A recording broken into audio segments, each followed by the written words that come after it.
नमस्कार दर्शकों, मैं हूं नाविका कुमार और आप जुड़ रहे हैं मेरे साथ सवाल पब्लिक का शो। मैया मैं तो चंद खिलौना लय हूं, सूरदास ने कृष्ण के बाल रूप का जो हट इन लाइनों में उतारा था, आज का हिंदुस्तान उसे सच साबित करने को तैयार है। इसरो ने चंद्रयान 3 मिशन को सफलतापूर्वक लॉन्च कर दिया, लेकिन एक और चांद का सबसे मुश्किल मिशन भारत ने सफलतापूर्वक लॉन्च किया है, तो दूसरी ओर देश की राजधानी दिल्ली, जिसका एडमिनिस्ट्रेशन अरविंद केजरीवाल के पास है, वहां बाढ़ आई हुई है। सोचिए, राष्ट्रपिता महात्मा गांधी के समाधि राजघाट तक पानी चढ़ आए और लाल किले को बाढ़ के बाद बंद करना पड़े, तो हम आज चांद पर जाने का जश्न मनाएं या दिल्ली में बाढ़ आने पर माथा पीटें। दिल्ली में आई बाढ़ तो फिर भी अत्यधिक बारिश से पैदा हुई है। स्थिति नहीं संभाल पाए जाने की नतीजा आज हम देख रहे हैं, लेकिन उस स्थिति का क्या करें जो बिहार और बंगाल में पैदा हुई है। बीजेपी के आरोपों के मुताबिक बिहार में बीजेपी कार्यकर्ता विजय सिंह की मौत के लिए नीतीश सरकार की पुलिस जिम्मेदार है। कल बीजेपी के प्रदर्शन के दौरान जमकर लाठीचार्ज हुआ था। इसके बाद विजय सिंह के मौत की खबर आई। उधर पश्चिम बंगाल में इसी महीने हुए पंचायत चुनाव में 45 राजनीतिक कार्यकर्ताओं की मौत हुई है। हालात ऐसे बने कि कलकत्ता हाईकोर्ट ने पंचायत नतीजों पर भी रोक लगा दी है कि जब तक वो क्लियर नहीं करेंगे, पंचायत के नतीजे नहीं आ सकते, और बॉम्ब और गन रोज देखने को मिल रहे थे। इस सब के उलट नरेंद्र मोदी फ्रांस में मौजूद रहकर दिल्ली की बाढ़ पर नजर रख रहे हैं और इसरो के चंद्र मिशन पर भी। सवाल पब्लिक का है कि एक ओर मोदी का बनाया बेंचमार्क है, तो दूसरी ओर बीजेपी विरोधी राज्य सरकारों की हकीकत। फिर जनता के लिए कौन सा मॉडल सच्चा है? विरोधी को मारकर बिहार बंगाल में लोकतंत्र जिंदा कैसे रह सकता है? जब हिंदुस्तान चांद पर है, तब सरजी की दिल्ली पाताल में क्यों है? ब्रांड मोदी वर्सेस ब्रांड विपक्ष, क्या है सॉलिड? पब्लिक किस पर विश्वास करे? यही है आज सवाल पब्लिक का।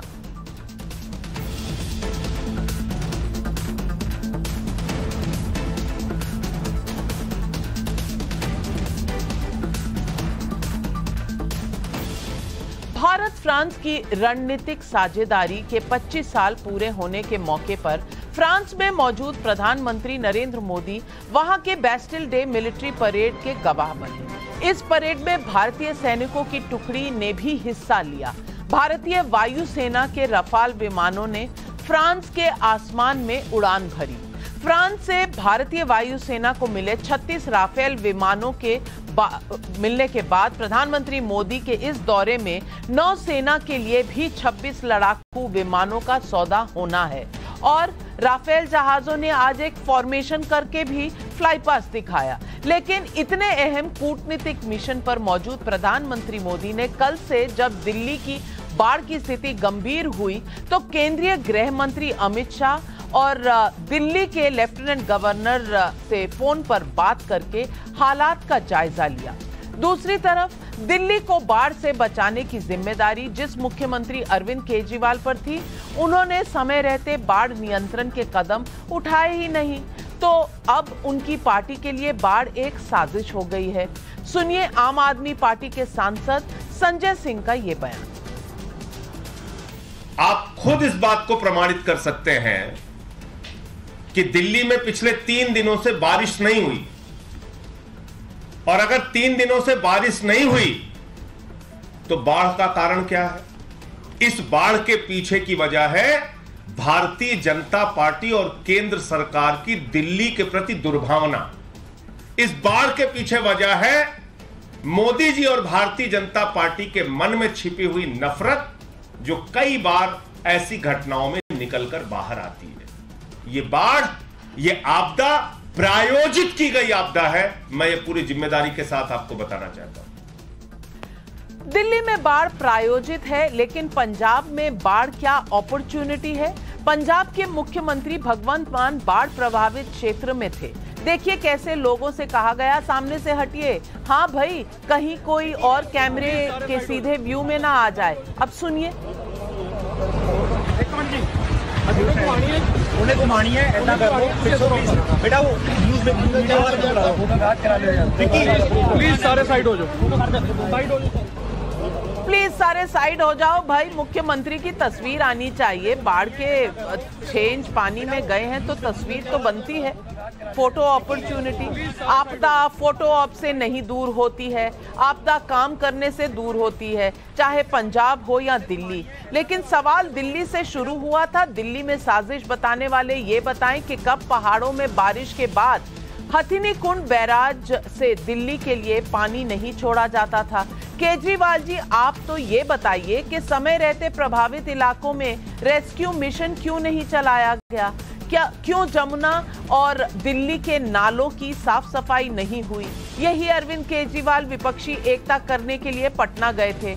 वो वहां पर दिल्ली ऑर्डिनेंस को लेकर बड़े सवाल उठा रहे थे। क्या इसी दिन के लिए दिल्ली पर अनलिमिटेड पावर चाहिए अरविंद केजरीवाल को?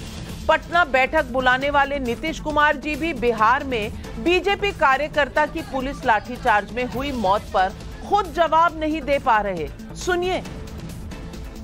बता देगा बीजेपी पर लाठीचार्ज हुआ, उसको लेकर अब एफआईआर भी हो गया सर लाठीचार्ज और एफआईआर भी हुआ सर। बता देगा ना, बता देगा ना? कौन बता देगा? कब बता देगा? कैसे बता देगा? और क्या बता देगा ये अभी तक नहीं मालूम। पूर्व मुख्यमंत्री राबड़ी देवी उल्टे आरोप लगाती हैं कि हत्या बीजेपी के राज्यों में होती है। अब उनकी भी बात सुन लीजिए।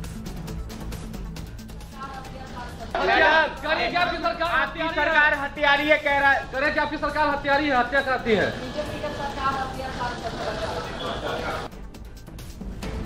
और जिस राज्य बंगाल में हाल ही में राजनीतिक हत्याओं पर कलकत्ता हाईकोर्ट आग बबूला है, वहां की मुख्यमंत्री ममता बनर्जी अपनी कविताओं का हवाला देकर कहती हैं कि बताइए मेरी क्या गलती है। सुनिए ममता बनर्जी का ये बयान।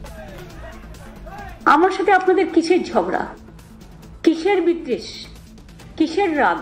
আমার যত কবিতা বিতানে আপনারা দেখবেন ম্যাক্সিমামটা আমি অলওয়েজ শান্তি, সম্প্রীতি, সংহতি, সংস্কৃতি, সভ্যতা এই নিয়ে চিরকাল কলম ধরেছি, কারণ এটা আমার প্রিয়। আজকে পঞ্চায়েত ইলেকশন ওভার হয়ে গেছে। আমি আপনাদের সকলকে আবার বলবো, ভেবে দেখুন আমার যদি সত্যি কোনো অপরাধ থাকে, যে অপরাধ মানুষ আমাকে দেবে আমি মাথা পেতে নেব। আমাদের কি ভুল ত্রুটি আছে আপনারা আমাদের বলুন, আমরা জানতে চাই। মনে রাখবেন বাংলার সম্মান নিয়ে যারা ছিনিমিনি খেলেছে তাদের আপনারা চিনে রাখুন। पश्चिम बंगाल में हुई चुनावी हिंसा में ममता बनर्जी कह रही हैं कि उनकी कोई गलती है तो प्लीज बताएं उनकी गलती है क्या। और ये भी कह रही है मैं तो कविताएं लिखने वाली मुख्यमंत्री हूं और कविताओं में शांति प्रिय बातें करती हूं, तो मेरी गलती क्या हुई है ये तो बताइए। अब 45 लोग मर गए, क्यों मर गए, क्यों बम बन रहे थे, क्यों गोलियां चल रही थी, अब भी ये समझाना पड़ेगा, सवाल पूछना पड़ेगा। हाईकोर्ट जबकि पूछ चुकी है, चुनावी नतीजों पर रोक भी लगा चुकी है, लेकिन ममता बनर्जी हैं उन्हें कुछ पता ही नहीं कि उनकी गलती क्या है। और आपको याद करा दूं 2019 में जब चंद्रयान 2 मिशन चांद पर सॉफ्ट लैंडिंग नहीं कर सका था तो कैसे प्रधानमंत्री नरेंद्र मोदी को टारगेट किया गया था। कमाल है भाई, तब गलती नरेंद्र मोदी की हो गई थी, जबकि उस समय के इसरो चीफ के सिवन को गले लगाने वाली प्रधानमंत्री नरेंद्र मोदी की तस्वीर कौन भूल सकता है। आज जब चंद्रयान 3 मिशन सफल हुआ है तो कांग्रेस ये बताने में जुटी है कि इसरो का सपना नेहरू ने देखा था, इंदिरा, राजीव, मनमोहन सिंह ने इसरो को आगे बढ़ाया था। कमाल है भाई, कौन इनकार कर रहा है इससे। इसरो को देश की सभी सरकारें आगे ले गई, ये तो सच्चाई है। लेकिन मौजूदा सरकार के समय में जब चंद्रयान मिशन नाकामी से आगे निकलकर इतिहास रच रहा है तो फिर मोदी सरकार के लिए विपक्ष के मुंह में दही क्यों जम गई है। मैं अपनी रिपोर्टिंग के पहले के दिनों में जिस राजनीति को कवर करती थी वो राजनीति तो ऐसी नहीं थी। 1998 के परमाणु विस्फोट पर कांग्रेस अटल बिहारी वाजपेयी की सरकार के साथ खड़ी दिखी थी। भाई आज क्या हुआ है? लोकतंत्र में विरोधियों को एक दूसरे को कसौटी पर कसना होता है, लेकिन आज राजनीति किस दिशा में है ये देखना हो तो जरा राजनीति की भाषा को देख लीजिए। सुनिए कांग्रेस मीडिया सेल के चेयरमैन पवन खेड़ा का ये बयान। हमारे देश की राजनीति में एक एजेंट 56 है, नाम बताने की जरूरत नहीं, आपको मालूम है वो कौन। वो परिचय उनका क्या है? My name is bond, electoral bond. इस एजेंट ने वित्तीय वर्ष 2016-17 और वित्तीय वर्ष 2021-22 में 5200 करोड़ रुपए अपनी पार्टी के खाते में इकट्ठे करने में ये बॉन्ड सफल हुआ। तो आज पब्लिक पूछ रही है सवाल, क्या चंद्रयान 3 और राफेल विमान मिलने जैसे देश के बड़े बदलावों का क्रेडिट मोदी सरकार को नहीं मिलना चाहिए? दिल्ली को बाढ़ की परेशानी से नहीं बच पाने वाला केजरीवाल मॉडल क्या मोदी का ऑल्टरनेटिव बन सकता है? मोदी पर लोकतंत्र कमजोर करने का आरोप लगाने वाला विपक्ष बिहार और बंगाल में राजनीतिक मौतों पर जिम्मेदारी से क्यों भाग रहा है? और क्या है फर्क ब्रांड मोदी और ब्रांड विपक्ष में? यही है आज सवाल पब्लिक का। और इन सवालों के जवाब देने के लिए हमारे साथ जुड़ रहे हैं शहजाद पूनावाला, बीजेपी के राष्ट्रीय प्रवक्ता, विवेक बंसल, नेता कांग्रेस, परविंदर सिंह सेठी, राजनीतिक विश्लेषक, आम आदमी पार्टी की साइड लेते हैं, डॉक्टर मानव जायसवाल, प्रवक्ता तृणमूल कांग्रेस के, प्रोफेसर नवल किशोर यादव, प्रवक्ता आरजेडी के, अमीक जमाई, प्रवक्ता है समाजवादी पार्टी के। लेकिन हमारा पहला सवाल जाता है सुहेल सेठ, मार्केटिंग गुरु में। सुहेल सेठ जी, मैं आपसे सबसे पहले पूछना चाहती हूं कि कोई भी देश किस तरह से अपनी ऊंचाई नापता है? जो काम हुआ होता है लोग उसे देखते हैं, कोई नेता चुनना होता है तो ब्रांड देखते हैं, परसेप्शन देखते हैं। तो आज ब्रांड मोदी में क्या है और ब्रांड विपक्ष में क्या है? मैंने विपक्ष के सारे राज्यों की कहानी बताई है, उधर ब्रांड मोदी भी आपके सामने है। आप मार्केटिंग गुरु होने के नाते इस पूरे सवाल को कैसे देखते हैं? देखिए, पहली चीज जो इंसान देखता है वो अपनी तरक्की देखता है कि भाई मेरा जीवन सुधरेगा, मेरा जीवन डेवलप होगा, प्रोग्रेस होगा कि नहीं। और इसमें कोई दो राय नहीं है कि पिछले 10-12 साल में देश की प्रगति हुई है। मोदी जी उस दौरान 9 साल तक प्राइम मिनिस्टर हैं और अभी भी हैं। तो मैं समझता हूं कि ब्रांड मोदी और विपक्ष के ब्रांड में एक अंतर है। देखिए, आपने भी ब्रांड मोदी वर्सेस विपक्ष कहा, उसका मतलब आप सारे ब्रांड जो विपक्ष में हैं उनको एक साथ इकट्ठा गिन रहे हैं। पर अगर देखा जाए तो इंडिविजुअल ब्रांड्स विपक्ष में भी हैं, पर वो मोदी जी की तुलना में नहीं है क्योंकि वो पैन इंडिया नहीं है। मैं समझता हूं ममता बनर्जी बंगाल में एक ब्रांड है अपने में। राहुल गांधी, आप जो भी कहें, भारत जोड़ो यात्रा के बाद वो जो पहले लोग बोलते थे पप्पू पप्पू पप्पू, अब वो चेंज हो रहा है। पर हाँ, जो मोदी जी ने किया है और जो मोदी ने प्रधानमंत्री होके किया है उसमें दो चीजें हैं। एक तो उन्होंने इस देश को ये समझाया है कि it is time to be proud about yourself. जो भारत और भारतीयता में जो आपको प्राइड होनी चाहिए वो उन्हें साबित की है। नंबर 2, मैं समझता हूं कि अगर आप पूरे भारत को देखें तो जहां मोदी जी जाते हैं उनकी पर्सनल पॉपुलैरिटी बहुत ही ज्यादा है। और उसमें एक डेंजर है कि बीजेपी की पॉपुलैरिटी मोदी जी की पॉपुलैरिटी से काफी कम है। तो मोदी जी ही उसका मुखौटा है, उसके मैस्कट हैं और उसके ब्रांड चैंपियन हैं। पर मैं ये नहीं कहूंगा कि सिर्फ पूरे देश की राजनीति में एक ही ब्रांड है, और भी ब्रांड्स हैं पर उनकी तुलना में कम है और कम होंगे। क्योंकि एक बात है नाविका जी, जब आप प्रधानमंत्री होते हैं, आप देश के प्रधानमंत्री हैं, जो आप पॉलिसीज क्रिएट करते हैं वो देश पे इंपैक्ट होती हैं। तो जो भी प्रधानमंत्री हो उसका इंपैक्ट होगा।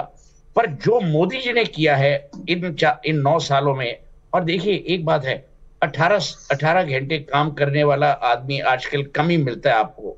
शायद आप उतना काम करते हो, पर हम जो हमारे जैसे लोग हैं इतना हार्ड वर्क करते नहीं है, पर मोदी जी लगे हुए हैं। अच्छा, मोदी जी का पूरा जीवन राजनीति में है, आपका जीवन है, आपका परिवार, शहजाद का जीवन है, थोड़ा अच्छा भोजन हो जाए, सारों का जीवन अलग अलग चीजों में रचा रहता है। मोदी जी का एक ही मकसद है, राजनीति राजनीति राजनीति और देश की प्रगति। और देश की प्रगति मैं इसलिए कह रहा हूं क्योंकि जो भी स्टेप्स लिए उन्होंने, इसमें देश की प्रोग्रेस ही हुई है। और आप जानते हैं कि मेरे को तो किसी पार्टी ने कभी टिकट देनी नहीं, ना ही मुझे परवाह है। मेरे सारे दोस्त रहें और घर पे भोजन के लिए बुला ले, बस वही काफी है। उसमें मैं भगवान का शुक्रिया करूंगा। बिल्कुल, आपने कहा कि सबके नापतोल के अंदाजे अलग अलग होते हैं, लेकिन शहजाद पूनावाला जी, एक तरफ तो हम चांद पर जा रहे हैं, दूसरी तरफ हम दिल्ली पर इस बात की बहस छेड़ रहे हैं कि दिल्ली में पानी डाला किसने। ये आपकी कॉन्स्पिरेसी है, बीजेपी की कॉन्स्पिरेसी है, और बेचारी आम आदमी पार्टी बदनाम हो रही है। अब इसके बीच में अब ब्रांड कैसे तय होगा कि कौन बेहतर ब्रांड है? देखिए नाविका, जब ब्रांड की चर्चा होती है तो ब्रांड तो उसका होता है अगर प्रोडक्ट सही हो। अगर प्रोडक्ट ही डिफेक्टिव हो तो उसका कोई ब्रांड बनाकर भी कोई काम का नहीं है। प्रोडक्ट प्रधानमंत्री मोदी जी का अगर आप देखेंगे तो परफॉर्मेंस एंड डिलीवरी, अर्थव्यवस्था 10वें से 5वें स्थान पर, दुगनी हुई प्रति व्यक्ति की आय, जिस प्रकार से दुगने रेट पे हाईवे बन रहे हैं, जिस प्रकार से 5 मेट्रो अब 27 शहरों में मेट्रो है, जिस प्रकार से 70 एयरपोर्ट और 70 एयरपोर्ट उसमें जोड़ दिए गए, जिस प्रकार से आतंकवाद पर कंट्रोल किया गया। बड़े बड़े हमले होते थे हर दूसरे हफ्ते, आज वो समाप्त हो चुके हैं। 26/11 के बाद कुछ नहीं किया, पर हमने आज surgical strike, Balakot air strike, तो एक डिफिनिटिव फॉरेन पॉलिसी है। हाईएस्ट सिविलियन ऑनर उनको हर एक देश देता है, और यहाँ पर तो सिविलियन ढूंढ रहे हैं अपने अपने चीफ मिनिस्टर्स को, क्योंकि एक तरफ तो चंद्रयान भेजा जा रहा है कि पानी खो जाओ चांद से, और दूसरे जगह पर तो गर्दन का और घरों तक पानी पहुंचा दिया है। अच्छा छोड़िए, उनकी डिलीवरी देख लेते हैं। हिमाचल में डिलीवरी क्या बोला कि 300 यूनिट फ्री देंगे, बिजली का दाम बढ़ा दिया। कर्नाटका में क्या बोला कि अर्थव्यवस्था को बहुत अच्छा कर देंगे, वहां पर डबल मर्डर होता है, कभी वहां पर जैन मुनि मारा जाता है। आज राजस्थान की घटना देख लो, 19 वर्षीय दलित लड़की को मार दिया गया। टीएमसी की देख लीजिए, डेमोक्रेसी बचाने की बात बेंगलुरु में करेंगे, और डेमोक्रेसी का वहां पर क्या हाल है ये तो स्वयं बताया जा रहा है अधीर रंजन चौधरी के द्वारा। और बिहार में भी आपने देख लिया, वहां पर शिक्षक हो, किसान हो, युवा हो, अधिकार मांगने जाता है तो गठबंधन नहीं लठबंधन है। लठ मिलेगी आपको, और ऐसी लठ मिलेगी कि कार्यकर्ता मर जाता है। तो मुझे लगता है दोनों का ब्रांड क्या है वो दोनों के प्रोडक्ट पर दिखाई देता है, क्योंकि हमारी तरफ जो प्रोडक्ट है वो डिलीवर करता है, और यहां का जो पीडीए है वो है पारिवारिक दलों का अलायंस, पैसा धन लूटने वाला अलायंस, भ्रष्टाचार का बॉन्ड बनाने वाला अलायंस। हमारे पास बॉन्ड बिल्कुल है, पर वो जनता के साथ बॉन्ड है। पवन खेड़ा जी, आपका तो भ्रष्टाचारियों का बॉन्ड है, और इसीलिए आज दिल्ली डूब रही है, भ्रष्टाचार में डूबी और आज पानी में डूब रही है। विवेक बंसल जी, सवाल यह है, जब पूछा जाता है कि आप कह रहे हैं मोदी, बाकी इतने सारे ब्रांड है, आप कम से कम उनको देखिए, अलग अलग देखिए, लेकिन ये पब्लिक की गलती थोड़ी है कि आपको एक ब्रांड वहां नहीं मिल रहा।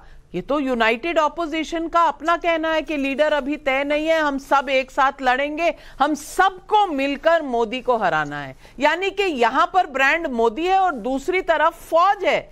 बहुत सारे ब्रांड्स हैं, लेकिन कौन सा एक ब्रांड है, कौन सा एक ब्रांड मोदी को चुनौती देगा, ये पता नहीं है। और डेमोक्रेसी, अगर मणिपुर में कुछ हो जाए तो डेमोक्रेसी कहीं ना कहीं खतरे में आ जाती है, लेकिन 45 लोग बंगाल में मर जाएं तो एक लफ्ज नहीं कोई बोलता। राहुल गांधी मुंह नहीं खोलते, भारत जोड़ो यात्रा में क्या बंगाल नहीं आता? सवाल तो पूछे जाएंगे ना। देखिए नाविका जी, आपने ये जो बहुत ही प्रासंगिक आपने प्रश्न किया है, और मैं देखिए जहां तक आदरणीय मोदी जी का ब्रांड की बात है, मैं इतना कहना चाहूंगा, इस देश के प्रधानमंत्री हैं और स्वाभाविक है कि उनका ब्रांड अपने आप ही उसका उत्सर्जन होता है, और जाहिर सी बात है बहुत विजिबल है हमारे प्रधानमंत्री।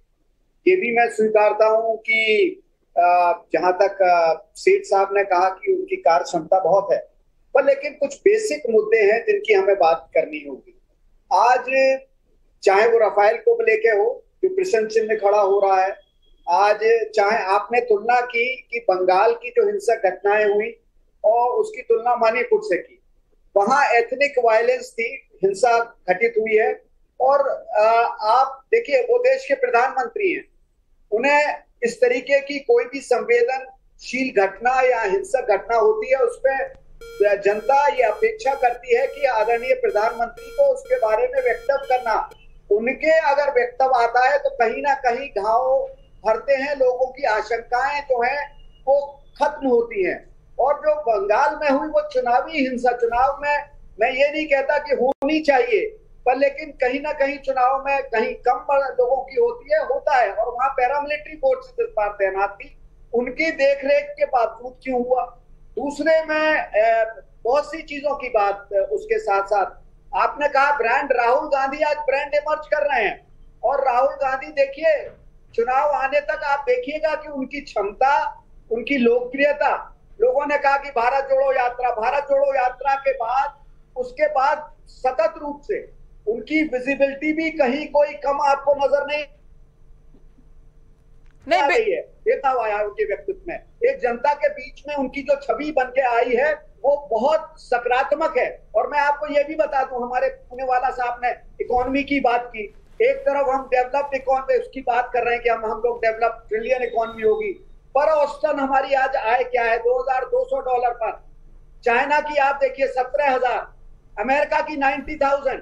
वहां हम लोगों ने कितना बड़ा लीप लिया है, कितना बड़ा जंप लिया है, ये भी कहीं ना कहीं आत्मविश्लेषण की बात होनी चाहिए। बहुत अच्छी बात है। और जहां तक आपने कहा चंद्रयान बहुत बड़ी उपलब्धि है इस भारत के लिए, हर नागरिक को गर्व होना चाहिए और हमारे प्रधानमंत्री को भी कहीं ना कहीं उसका बिल्कुल श्रेय मिलना चाहिए, पर उसके साथ साथ उन लोगों को भी मिलना चाहिए जिन्होंने इसकी शुरुआत, क्योंकि आज कोई भी बात होती है, कोई भी अगर चीज में कमी होती है तो नेहरू जी के पास हमारे प्रधानमंत्री जी पहुंचते हैं, तो वो सब उनको भी श्रेय मिलना चाहिए, सबको श्रेय मिलना चाहिए। डेमोक्रेसी की बात करेंगे तो बंगाल को गोल कर जाएंगे कि वहां पे सेंट्रल फोर्सेस थी, इस बात पर जवाब नहीं देंगे कि अधीर रंजन चौधरी फिर क्यों कह रहे हैं कि सेंट्रल फोर्सेस डिप्लॉय होने ही नहीं दी। और वहां पर जिस तरह से वायलेंस चल रही थी, तृणमूल कांग्रेस जो भी कहे, बात यह है कि 2023 के चुनावों में अब भी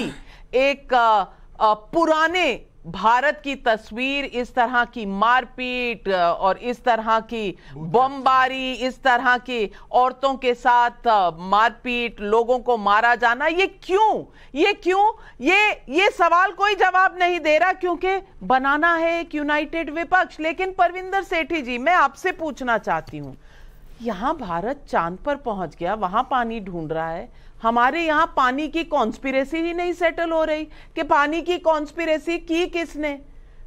कोई कहता है कि वो हथनी कुंड में गेट खोल दिया। अरे भैया, आपके लोग वहां बैठे हुए थे, मीटिंग हो रही थी, जब एक लेवल के ऊपर पानी जाता है तो साइड के गेट नहीं खोले जाते, वो सीधा जाता है। इंजीनियर्स वहां बैठकर मीटिंग अटेंड करके सब समझ कर आए, व्हाट्सएप ग्रुप बना हुआ है सारे स्टेट्स का, नॉर्थ के। लेकिन यहां आकर झूठ बोलना, यहां आकर कहना कि हमें किसी ने वार्निंग दी नहीं, हमें किसी ने बताया ही नहीं। अरे भाई, काम करने का तरीका होता है या हर वक्त हर बार झूठ बोलकर किसी और के ऊपर सारी गलती डालकर पतली गली से निकलने का एक रास्ता ढूंढा जाता है, या फिर खड़े हैं तो एक फोटो ऑप ही हो जाए, जैसे भगवंत मान जी कह रहे थे, भाई हटो, फोटो होने दो क्योंकि हम बाढ़ग्रस्त इलाकों का दौरा करने आए। नहीं, देखिए, जहां तक फोटो की बात है, मोदी जी से ज्यादा कौन फोटो खिंचाने में इच्छुक रहेगा, और सबसे ज्यादा इच्छा उनकी प्रधानमंत्री बनने की है।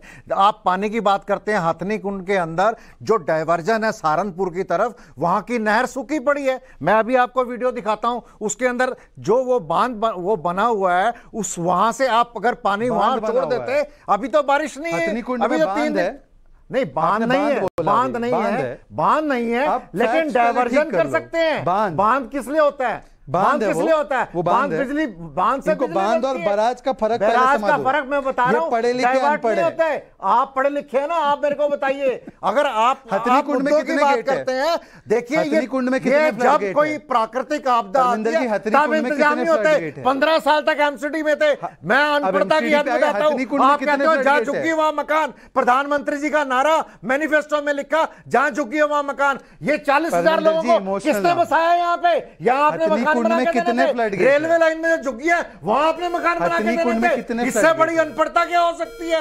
आपको मैं बताऊं, 15 साल आप एमसीडी में थे, आपने 1600 कच्ची कॉलोनियां थी जिनके अंदर जो सीवेज सिस्टम है, कांग्रेस पार्टी ने उनको, सोनिया गांधी जी ने नकली सर्टिफिकेट बांटे। आप, मैं बताता हूं, जब अरविंद केजरीवाल जी ने उनको पास करा, उनको बेसिक एम्यूनिटीज प्रोवाइड करी, सीवेज सिस्टम प्रोवाइड करा। आप हंस रहे हैं, आपको मालूम नहीं है आप कहां के पढ़े लिखे हैं। आपको ये नहीं पता कि नाले आते हैं वहां से, जो पानी का इंतजाम है, जो पहली सरकारें हैं। मैं इसलिए कहता हूं chief justice of India intervene करना चाहिए, इलेक्शन कमीशन को इंटरवेन करना चाहिए, जो पार्टियां इसमें दोषी हैं उनको बैन करना चाहिए, उनके ऊपर एफआईआर दर्ज करनी चाहिए। आप अडानी का तो 10 लाख करोड़ का कर्जा माफ कर देते हैं, गरीब आदमी की जान। कितने फ्लड गेट है? एक लड़की के 35 टुकड़े हो जाते हैं, एक लड़की को 16 किलोमीटर के सीटा जाता है, एक लड़की को 16 चाकू मारे क्या हो गया आपको? परविंदर सेठी जी, ब्रेक लगाइए, ब्रेक लगाइए, ब्रेक लगाइए, ब्रेक लगाइए। कल भैंस पानी में गई थी, आज आपकी गाड़ी पानी में चली जाएगी। इतनी तेज आप बोल रहे हैं। यहाँ 200 रुपए किलो टमाटर बिक रहा है, मेरे पास 4 बोतल पड़ी है, आप पीजिए। नहीं, मुझे लगा आपको पीने की आवश्यकता है। भारतीय जनता पार्टी, मैं एक मिनट आपको रोकूंगी, मैं 1 मिनट आपको रोकूंगी। प्रधानमंत्री बड़ा होता है या देश बड़ा होता है?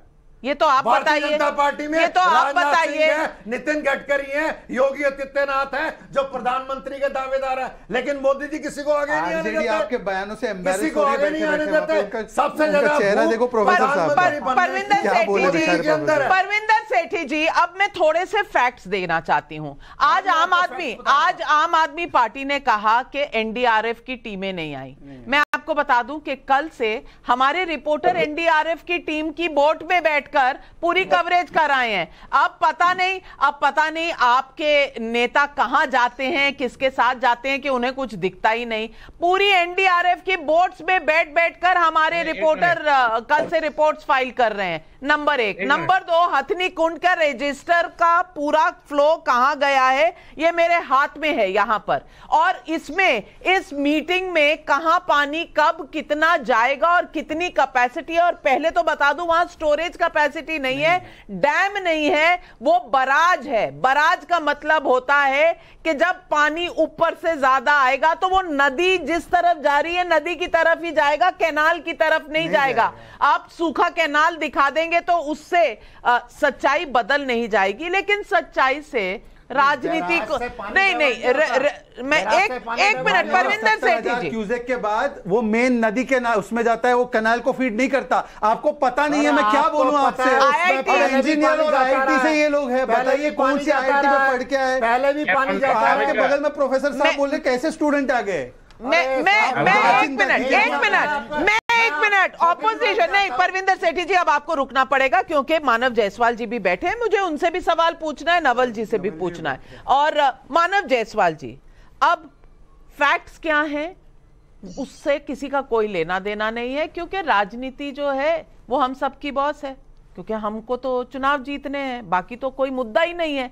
जनता कहां जा रही है वो एनडीआरएफ का बोट देख लीजिए, वहां एनडीआरएफ की टीम्स हैं। बाय द वे, अगर आपको पता नहीं हो, कल की तस्वीर है। लेकिन मानव जायसवाल जी, बंगाल में लोकतंत्र क्या खतरे में नहीं है? बाकी देश में तो आपको मोदी जी से बहुत खतरा लगता है, बंगाल में खतरा नहीं लगता? कौन सा ब्रांड है विपक्ष का जो आप जनता को दिखाना चाहते हैं कि हाँ हमारे यहाँ लोकतंत्र चलता है और हमारी लीडरशिप में देश की जनता सेफ रहेगी? क्या बंगाल ने दिखाया देश को? पहले तो मेरा सभी को नमस्कार है अविका जी, और हमारे साथ हमारे गुरुजन है, मार्केटिंग गुरु सुहेल जी। मुझे पता है और मैं विश्वास रखता हूँ कि उन्होंने जितने भी ब्रांड बनाए हैं काफी खर्च हुए होंगे, काफी उपलब्धि भी हुई होगी उस ब्रांड को। आपको पता है ना कि ब्रांड बनाने में कितना पैसा लगता है? मैं बता देता हूँ, पिछले 9 सालों में 7,000 करोड़ रुपए, प्रतिदिन के हिसाब से 2.25 करोड़ इस सरकार में मोदी जी के ब्रांड बनाने के। राफेल के लिए 70,000 करोड़ मोदी जी के ब्रांड बनाने के। अभी स्टेल्थ ड्रोन खरीदा है यूएस से, कॉन्ट्रैक्ट हुआ, अभी फिर चाहे वो लापा छुपी में है, पता नहीं चल रहा है होगा कि नहीं। और जबकि हम चंद्रयान बना रहे हैं, हम चांद पे जा रहे हैं, लेकिन हम ड्रोन नहीं बना पाएंगे। 21,000 करोड़, ये है ब्रांड। और मैं आपको बता देना चाहता हूँ, विपक्ष में कोई ब्रांड नहीं है। ब्रांड तो पैसों वालों की होती है ना। वो अदानी जी ब्रांड वाली चीजें खरीदते हैं। मेरे घर का रामू, मेरे घर का छोटा भाई राजू, उसको ब्रांड का ज्ञान नहीं है। वो ब्रांड नहीं जानता है। वो अपने नेता को जानता है, वो ममता बनर्जी को जानता है, वो राहुल गांधी को जानता है, किसी हद तक वो अरविंद केजरीवाल को जानता है। लेकिन हाँ, जो ब्रांड वाला है वो अदानी है, वो अंबानी है, वो तो ब्रांड जानेगा ही कि ब्रांड के लिए तो पैसे लगते हैं ना। और हमारे पास पैसे नहीं है। पैसे तो भाजपा के पास है। और आपने बोला बहुत अच्छी तरीके से कि बंगाल में जो हुआ, अरे भाई पूरा देश जानता है, पूरे लोग जानते हैं। सर्वे हुआ न्यूज़ 24 में, उन्होंने बोला कि भैया आगजनी का कारण कौन है, किसकी वजह से हो रहा है? भाजपा। अब होता क्या है नाविका जी, होता क्या है? भाजपा पूरे देश में मणिपुर बनाना चाहती है। जहां जहां विपक्ष वहां मणिपुर बना दो, मणिपुर में जैसे हालात दिखा दो, विपक्ष को बदनाम कर दो। और उनके पास सब चीज है, सत्ताधारी है, उनके पास पैसे हैं, उनके पास पावर है, उनके पास रिसोर्स है, हर चीज उनके पास है। और वो कर क्या रहे हैं? वो चाहते थे कि दूसरा मणिपुर बन जाए बंगाल। लेकिन मैं धन्य हूँ, यहाँ की जनता के लिए मैं धन्य हूँ कि मैं जहाँ जन्मा हूँ, यहाँ पे जो नेत्री है सुश्री ममता बनर्जी, ममत्व का निर्वाह किया। जिस तरीके से हम बचा सके लोगों को, बिल्कुल बिल्कुल बचाया। सिर्फ आप नहीं जन्मे मानव जायसवाल जी, हम भी बंगाल की पैदाइश हमारी भी है। और हम भी जानते हैं बंगाल क्या था और क्या हो गया है। तो कम से कम बंगाल पर आप भ्रमित ना करें। सुहेल सेठ जी भी बंगाल में ही रहते थे। सुहेल सेठ जी, आपने उनका नाम लिया, वो आपको जवाब दे रहे, वो आपको जवाब दे रहे। एक मिनट, मानव, हर ब्रांड में पैसे लगते हैं। ममता बनर्जी, जो मैं उन्हें 30 साल से जानता हूं, उन्होंने भी कोई बिना पैसे खर्चे इलेक्शन नहीं जीता। यहाँ करना चाहिए, कोई नहीं करता। नंबर 1। एक मिनट मेरी बात सुनो ना, I didn't interrupt you. Number 1। Number 2, her brand पे पैसे लगते हैं, पर वही ब्रांड सफल होता है जो डिलीवर करता है। No one buys brands, they buy benefits. आप कोलगेट नहीं खरीदते, आप अपनी दांतों की हेल्थ खरीदते हैं। तो इसी तरह जब आप ममता को वोट करते हैं, तो आपके मन में यह है कि भाई बंगाल की प्रगति होगी। या आप जब मोदी जी के लिए वोट करते हैं, आप वोट करते हैं कि भाई देश की प्रगति होगी और देश ठीक से चलेगा। उस हिसाब तक सारे ब्रांड्स हैं और हर ब्रांड पे खर्चा होता है। ये मत कहिए कि भाई ममता बनर्जी ने सिर्फ फ्रेम और पेंटिंग से अपना ब्रांड एस्टैब्लिश किया है। आप अपने एक मिनट यार, ममता बनर्जी आपको याद भी नहीं होगा बेटा, आप उस समय शायद जन्मे भी नहीं थे जब ममता बनर्जी ने पहला फंड रेजिंग किया पेंटिंग्स बेच के। आपको वो याद है दिन? 30-35 साल पहले। आप तो शायद पैदा भी नहीं हुए थे। तो ब्रांड्स पे हर कोई खर्चा करता है। ये मुसाबिक, ये जो रीजनेबल बात जो आपने कही है कि ये ब्रांड बनाने में और ब्रांड खर्चा करने में एंड गोल क्या है। कोई भी, आप किसी को भी पूछ लो, कोई भी ये नहीं बोलेगा कि मोदी ने सब कुछ सिर्फ अपने ब्रांड के लिए, अपने ब्रांड बनाने के लिए किया है। और अगर किया है, अच्छा है, आप कर लो, आप आ जाओ, प्राइम मिनिस्टर बन जाओ। ममता बनर्जी को किसने रोका? ममता बनर्जी तो यूनियन कैबिनेट में भी थी और ममता बनर्जी की आवाज भी इतनी अच्छी है। वो रोज इतना एक्सरसाइज करते हैं। आप बन जाओ प्राइम मिनिस्टर, शहजाद बन जाए प्राइम मिनिस्टर। हाँ, पर इतना आसान नहीं होता, इतना आसान नहीं होता। और जनता को आप बेवकूफ नहीं बना सकते। और नवल जी, मैं आपसे पूछना चाहती हूं, अब सारे विपक्षी दल जब मिलते हैं पटना में, तो आप क्या ऑल्टरनेटिव दे रहे हैं पब्लिक को? बाढ़ वाला ऑल्टरनेटिव केजरीवाल जी आपके साथ थे, बंगाल वाला ऑल्टरनेटिव ममता बनर्जी आपके सामने थी, और वहां पर जिस तरह से बम चले, जिस तरह से लोकतंत्र चला, वो सारे देश ने और दुनिया ने देखा है। या फिर नीतीश कुमार वाला ब्रांड, जहां पर अगर लोग नौकरी जो मांग रहे हैं उन पर लाठी चार्ज हो जाता है, बीजेपी डेमोन्स्ट्रेशन कर रही है, उनके ऊपर लाठी आ जाती है, लोग मर जाते हैं और कहते हैं अरे बता देगा ना, बता देगा, जवाब दे देगा। अब नवल किशोर जी, क्या दे रहे हैं आप पब्लिक को आपकी पूरी ऑपोजिशन ब्रांड से क्या मिल रहा है, ये भी तो समझाइए जनता को।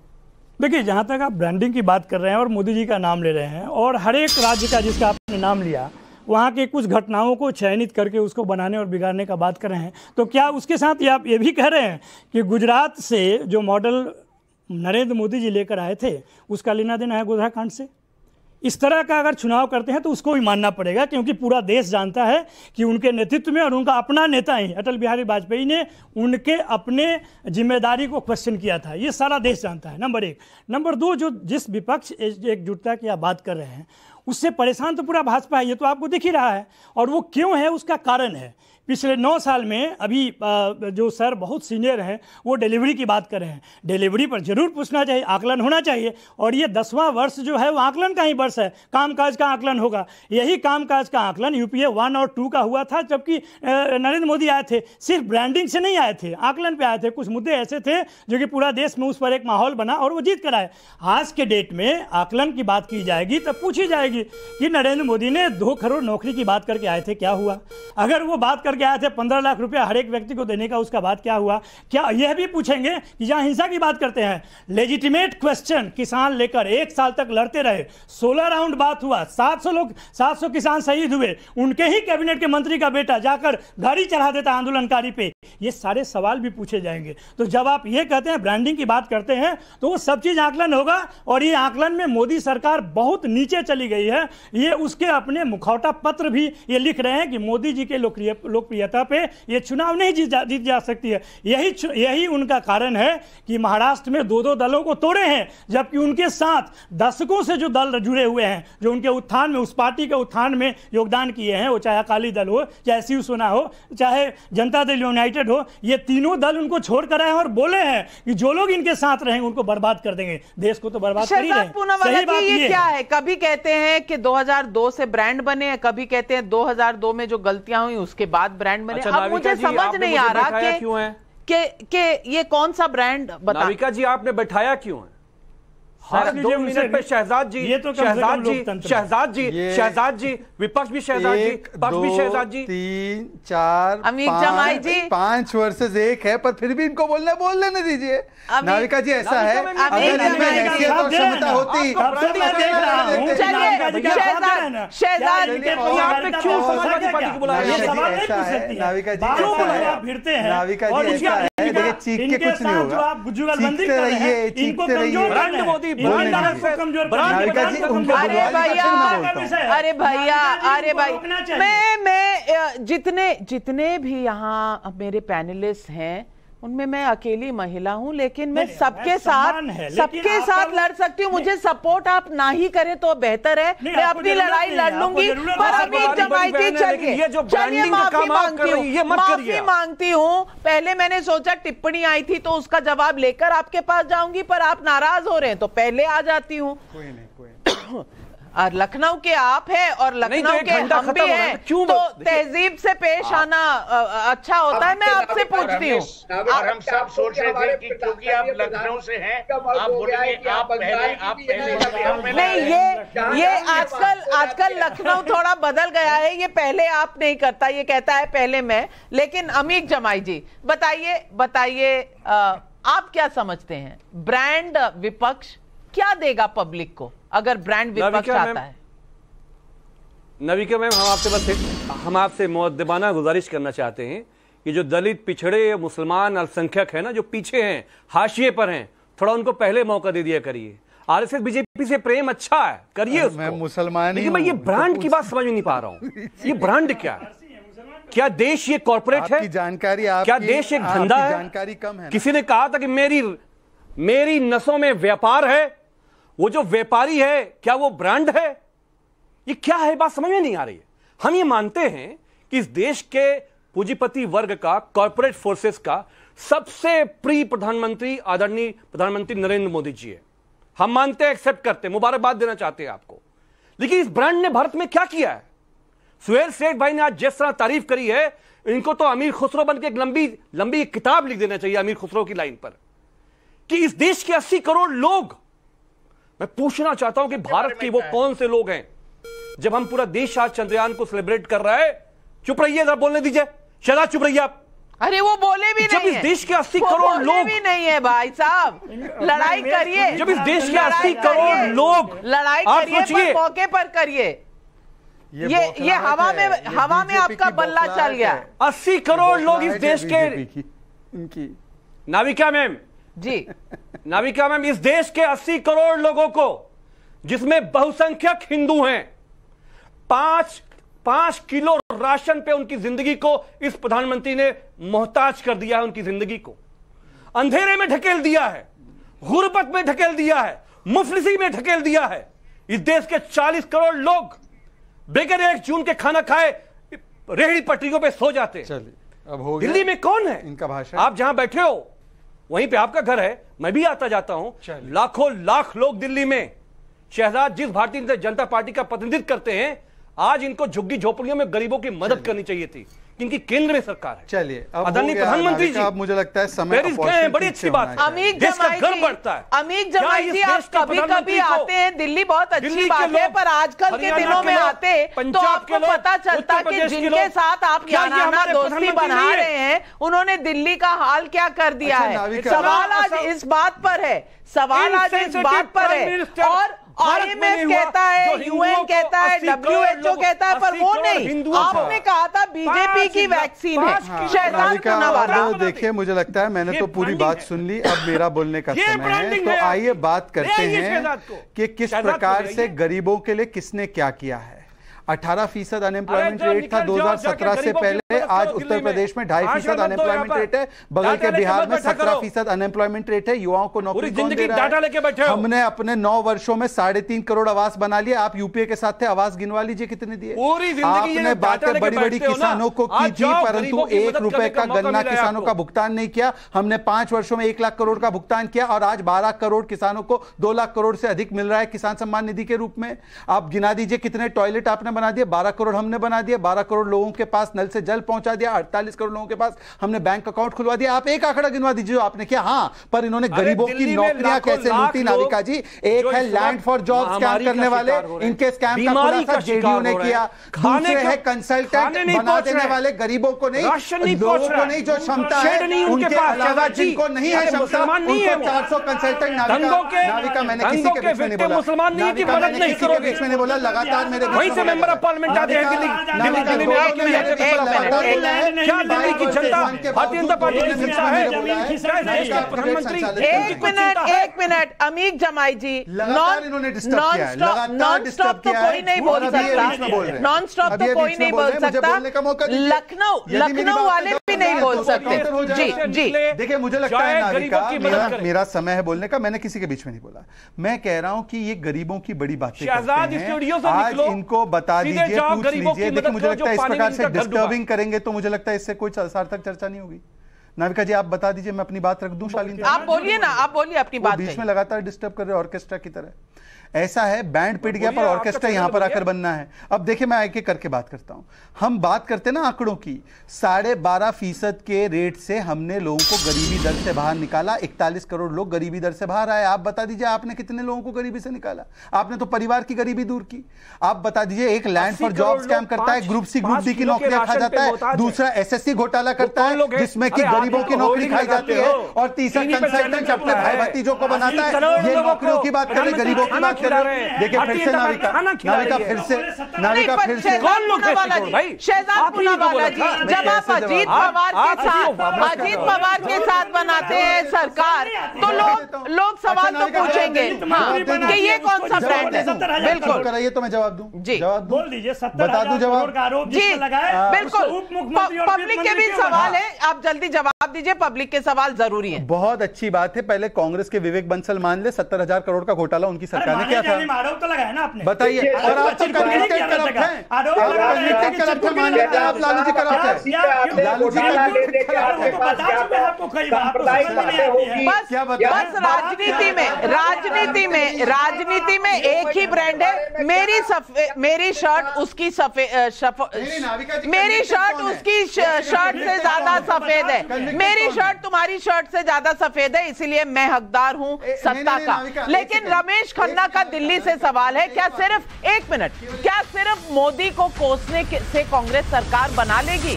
पुष्पक जोशी का इंदौर से सवाल है। मेरा सवाल मानव जायसवाल से है कि हाईकोर्ट की कड़ी टिप्पणी के बाद भी ममता जी नासमझ बनकर पूछ रही हैं कि मेरी गलती क्या है।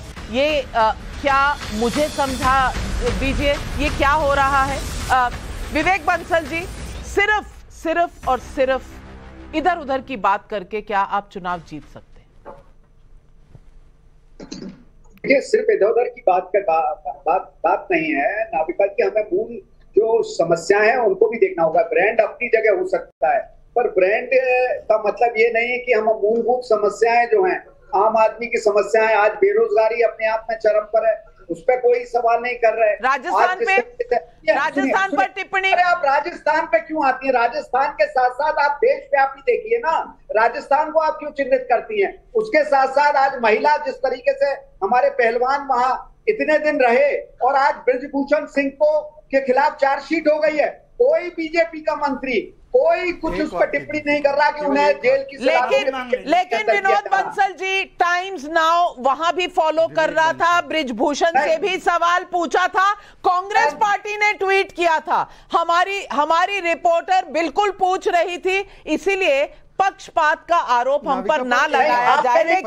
लेकिन मानव सवाल कर रहा हूं, सुनने वाला जी से सवाल कर रहा हूं। आपका सवाल सुन लिया है, वैसे ये विवेक बंसल है, ये विनोद बंसल नहीं है। नाविका, मेरी एक वाक्य जो जाने दीजिए उसको ऑन एयर ठीक से जाने दीजिए। मैं कह रहा हूं कि ब्रिजभूषण शरण सिंह पर तो चार्जशीट हो गई है।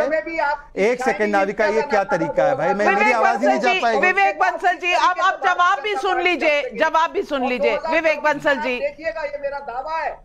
अरे भाई, अगर ऑपोजिशन को ही बुलवाना है टाइम्स नाउ वाले, तो उन्हीं का ऑडियो। चलिए, दोनों तरफ से मार पड़ रही है, हमें कोई बात नहीं, हम खा लेंगे। मैं तो केवल ये कह रहा हूं कि चिन्मया श्रीपदा ने ट्वीट किया है कि जिसने उसके साथ ये किया सारा कुछ, 17 केसेस है उस पर, उसको आज मुख्यमंत्री मिलकर आए, उस पर एक FIR भी नहीं हुई है, यहां तो चार्जशीट हुई है। मान्यवर, आप बताइए डीएमके की सरकार क्या कर रही है और आप वहां पे साथी हैं। मानव जायसवाल जी, सवाल जनता का आपसे भी है, जनता का आपसे भी सवाल है मानव जायसवाल जी के हाईकोर्ट की टिप्पणी के बाद भी ममता जी को पता नहीं कि उनकी गलती क्या है, कौन समझाएगा? बातों को लेके आ जाते हैं। पहले तो मैं दो चीजों को आपके साथ साझा करना चाहता हूँ। हाईकोर्ट की जो भी टिप्पणी है और जो दुखद समस्या हमारे साथ झेली हमने जो झेला है, दीदी ने बताया है कि भाई जो बीजेपी कर रही है, पीठ पे वार कर रही है, पूरे देश को छिन्न भिन्न कर रही है, पूरे देश में आगजनी कर रही है, ये भाजपा कर रही है, ये प्रमाणित है। भाजपा जिस तरीके से CPM को बम बारूद सब चीज मुहैया करा रही है कि आप आगजनी करिए, ये तो टेररिस्ट बनाते हैं लोगों को, टेररिस्ट गुंडे बनाते हैं। जेल में क्यों नहीं डालते? लॉ एंड ऑर्डर आपके पास है। बता रहा हूँ मैडम, हमारी प्राथमिकता थी कि हम ज्यादा से ज्यादा जगह जो गतिविधियां खराब हुई उनको बचा सके, और भगवान का आशीर्वाद है, माँ काली का पूर्ण सपोर्ट रहा कि हमने बहुत सारे जगहों को बचाने में हम कारगर रहे। लेकिन मैं सोहेल जी की बात को मैं समझना चाहता हूं कि ब्रांड को बनाने में तो काफी खर्च होता है, लेकिन ये कौन सा ऐसा ब्रांड है कि आज $58 से 85 हो गया और हम ब्रांड की बात करते हैं? अब ब्रांड की बात तो करेंगे क्योंकि वहां प्रधानमंत्री प्रेसिडेंट मैक्रोन से मिल रहे हैं फ्रांस में, प्रधानमंत्री देश का नेतृत्व कर रहे हैं, और यहाँ है कि हाईकोर्ट के बाद 45 लोगों के मरने के बाद भी जस्टिफाई किया जा रहा है। खैर, मैं जज नहीं हूं, मैं जूरी नहीं हूं, मैं फैसला नहीं करूंगी, जनता करेगी फैसला। संजय मिश्रा का भदोही यूपी से सवाल है, केजरीवाल जी ने वोट लेते समय तो दिल्ली को पेरिस बनाने की बात कही थी, तब तो उन्होंने ये नहीं कहा था कि मोदी जी सहयोग करेंगे तब दिल्ली पेरिस बनेगी, आज क्यों बहाना बना रहे हैं परविंदर सेठी जी? ये देखिए, आपको ये समझना पड़ेगा कि 45 साल का जो बारिश का रिकॉर्ड टूटा है, और इसके अंदर मैं बताऊं, अगर कोई समस्या होती है राजस्थान की, आप कहते हो राजस्थान जिम्मेवार है, दिल्ली जिम्मेवार है, पंजाब जिम्मेवार है, जो भारत का नेतृत्व आप कर रहे हो, आपकी क्या जिम्मेवारी है? आपके सांसद क्या कर रहे हैं? ये देश का मामला है, सबको आपस में कोऑर्डिनेट करके एक प्राकृतिक आपदा आती है, उसको फेस करना चाहिए। आप आरोप प्रत्यारोप की राजनीति कर रहे हैं। आप देखिए, आप किसी बात की बेइज्जती महसूस नहीं करते, सारा विपक्ष आपके खिलाफ खड़ा हुआ है, सारा देश के अंदर आंदोलन चल रहा है, ना आप खिलाड़ियों के, ना आप किसानों के, ना आप जवानों के, ना आप सुप्रीम कोर्ट के। बाकी चीजों में तो हम मोदी जी से जवाब ले लेंगे। आप ये तो बता दीजिए कि बाढ़ के लिए कौन जिम्मेदार है, ये तो बता दीजिए। केजरीवाल जी है कि नहीं? आपदा है, और जिन लोगों ने इसका संज्ञान नहीं लिया, जो पहले 15 साल से एमसीडी के अंदर थे, उससे पहले कांग्रेस पार्टी जब थी तो यानी आपके आने के बाद कोई फर्क नहीं पड़ा। पूरी जमुना पार के अंदर जमुना चले गई थी, उसके बाद भी आपने कोई संज्ञान नहीं लिया। मैं सवाल जनता के और भी सुनाना चाहती हूँ। राकेश, यहाँ पर जनता बहुत सारे सवाल भेज रही है।